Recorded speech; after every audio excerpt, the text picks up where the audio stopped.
Welcome to our deep dive today. Mm-hmm. We're going to be looking at Emily Bennett and her story. Okay. She's a book lover Yeah. and ends up finding a very unique connection Yeah. in this very charming village Right. called Willow Creek. Interesting. You know, those charming villages with all the gardens and the cottages. Oh, yeah. Those are nice. And so she kind of has this idyllic life, right? Her grandmother's cottage, a passion for books, Right. a beautiful garden, Mm-hmm. but there's something missing. I think a lot of people can relate to that. Yeah, you know, even when you're surrounded by beauty, Exactly. sometimes you feel like something's not quite there. Yeah, you're missing something. And that's kind of what happens. Okay. That missing piece arrives in the form of a neighbor named Oliver, Okay. and she can hear him over the garden wall. Oh, so the classic garden wall. It's very romantic. Yeah, it's like a barrier, Uh-huh. but it also creates a space for connection. Right, and their first conversations are full of curiosity and hesitation. Yeah, like a lot of relationships, I think. Yeah. That early stage You kind of see- mirrored there. Okay, so let's dig into their first encounter a little bit. Okay. She's tending to her roses, and she hears this humming, Uh-huh. and she peeks over the wall And there he is. and sees Oliver, Yeah. who we later learn is a teacher Okay. looking for a quieter life, Makes sense. which is a nice contrast to Emily's world Yes, definitely. of books. I love how their professions hint at this shared appreciation Yes. for nurturing and growth, That's really interesting. right? Yeah, it reminds me of some of the studies that we've seen Yeah. about shared values and relationships. Yeah. You know, they have different careers, but it seems like their values are aligned. Yeah, it's not about having the same interests. Right. It's about something deeper, Exactly. like a deeper compatibility. Yeah. Now their conversations start going from plants and books Right. to childhood dreams and all kinds of things. Wow. And before you know it, they're off on a date That's nice. to the farmer's market. Oh, I love that. I know I'm already feeling the butterflies for them. Do you remember that article you sent me Which one? about shared experiences? Oh, yeah. Like the sights and the sounds, it all Yeah. creates this tapestry that they experience together. Yeah, And that deepens their connection absolutely. in a way that conversation can't always do. Plus, who doesn't love a good farmer's market scene? Right. I can just picture it, you know, Yeah. picking out produce, laughing, maybe sharing a pastry. That's so sweet. Very wholesome. Yeah. So that evening, back in their respective gardens, Okay. Emily finds a small package on her side of the wall, Oh. a pressed lily, Oh. one of Oliver's, and a note. This is so cute. It reads, "For the girl who makes this garden bloom a little brighter every day." Oh my gosh. I know I'm swooning. Me too. Emily, being a true romantic, Yes. sends a pressed rose back Okay. with a note of her own. "To the gardener who makes my heart bloom." I love that. It's so sweet and poetic. It's perfect. Right. You know, that reminds me of that concept of gift giving. You Right. know, it's like a language. Oh, yeah. And he chose a flower from his garden, Right. something he nurtured. Yeah. And that's so much more meaningful than something you buy in a store. Absolutely. It's so thoughtful. It really is the thought behind the gesture that counts. Totally. And this ritual continues of Oh, notes and flowers, I love it. deepening their bond throughout the whole summer. So sweet. It's like their feelings are mirroring Yes. the growth of their gardens. I love that. What do you say? Absolutely. There's a real beauty to that. It's very symbolic. Yeah. But, you know, as we dig deeper, Yeah. I think it'd be good to unpack this idea Okay. of nonverbal communication. Yeah. Because while the note exchange is great, Yeah. some experts caution against relying too heavily on subtle cues. Okay. You know what I mean? I do. Like their communication style is almost mirroring their passion for gardening. Oh, interesting. You know, gardening is a form of nonverbal communication. Right, with nature. Yeah, you respond to the cues and you nurture growth. So you're saying that that approach to communication Yeah, reflects this deeper connection to the natural world. exactly. But like we were saying, Yeah. there can be some downsides to relying too much Uh-huh. on nonverbal cues. Okay. Sometimes you need to be direct. Right, especially with emotions. Yeah, you have to be clear. So how do we reconcile those two ideas? Yeah, We have this poetic communication right. through symbolism and gestures, Uh-huh. but then there's also a need for direct dialogue.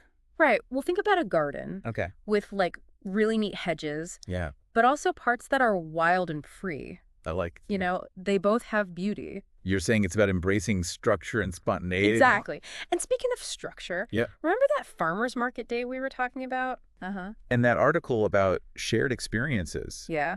Choosing to go on a date is a form of proactive communication. Oh, that's a good point.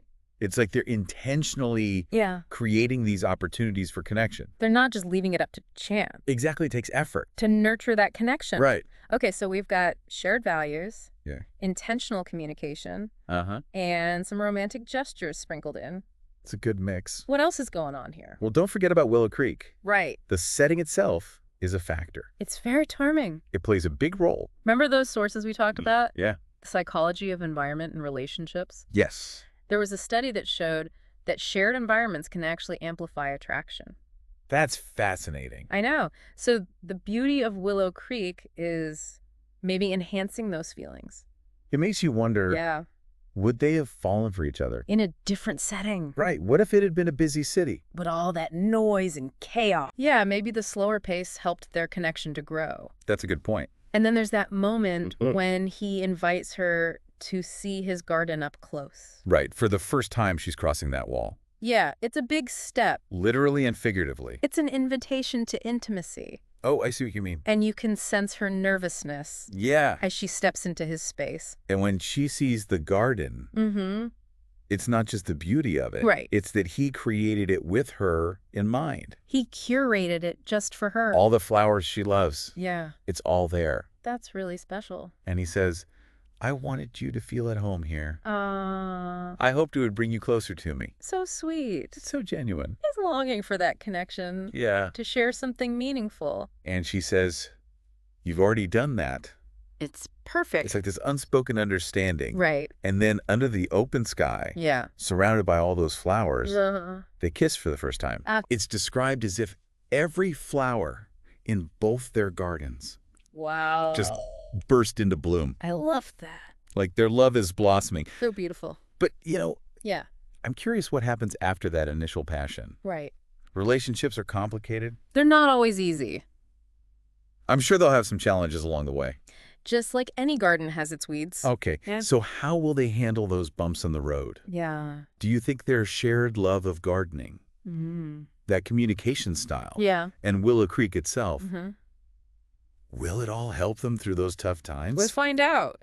It's really interesting how their relationship is like a garden, Yeah, it's beautiful right now. flourishing. But like any garden, Yeah, it takes work. you have to maintain it. Exactly. So what kind of challenges do you think they might face Hmm. as their relationship keeps growing? Well, Yeah. what if they have different opinions about things? Right, like what to plant. Yeah, what if she wants roses and he wants sunflowers? Okay, yeah, that's a good point. How do they decide? It reminds me of that study Oh, yeah. about conflict resolution. Right. The couples that can work through disagreements, Yeah. they're usually happier. And it's not just about compromise. Right. It's about really understanding the other person's perspective. Like maybe she learns to love sunflowers, Yeah, or he finds beauty in the roses. exactly. And their backgrounds are pretty different too. Right. She's all about books. And Willow Creek, And he's from the world of education. yeah, those differences can be good, Definitely. but they can also cause misunderstandings. That makes me think about love languages.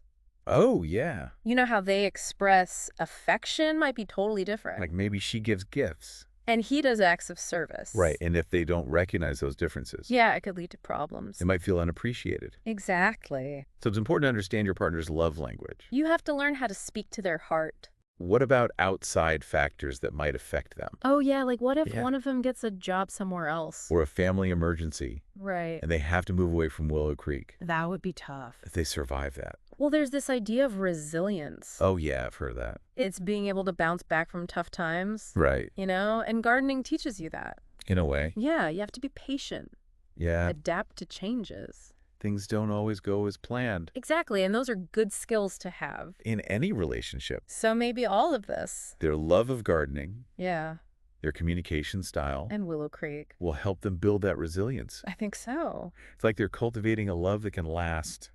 That's a great way to put it. So as we wrap up, Yeah. we want you to think about your own relationships, What are the things you share with your partner? the things that make your connection strong. And are there any areas that need work? Maybe you need more patience. or understanding. Just like a garden, relationships need attention.